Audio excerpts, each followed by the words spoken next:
Welcome to the Ownership Review, where we do a bunch of maintenance to see what this car is like to live with on a daily basis. Here are the high points of the 2016 Lincoln Navigator. Connecting your phone to the vehicle via Bluetooth is a relatively straightforward process. The clear instructions on the touchscreen menu will make for a hassle-free procedure. The brake fluid reservoir is in the back of the driver's side of the engine bay. The level markers are visible on the side of the reservoir, and you won't have to make a long reach when removing the cap to add fluid. The battery is in the front of the passenger side of the engine bay. The terminals have very open access, and although the bracket is positioned at the foot of the battery, it has a long bolt that is easy to connect a socket to without having to make a long reach. Not everything is perfect. Here are the pain points.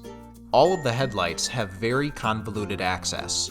To change both the incandescent and LED lights, you'll need to take out the entire bulb housing, which will also require the removal of a large panel, the hood safety catch, the wheel well lining, and the bumper. This will require many tools and will be a very complicated procedure. A large panel from underneath the vehicle will need to be removed for access to both the lower radiator hose and the oil filter. You will need a rivet popper as you work upside down in an awkward position to remove this bulky panel, making for an overall cumbersome process. The transmission fluid dipstick must also be accessed from underneath the vehicle.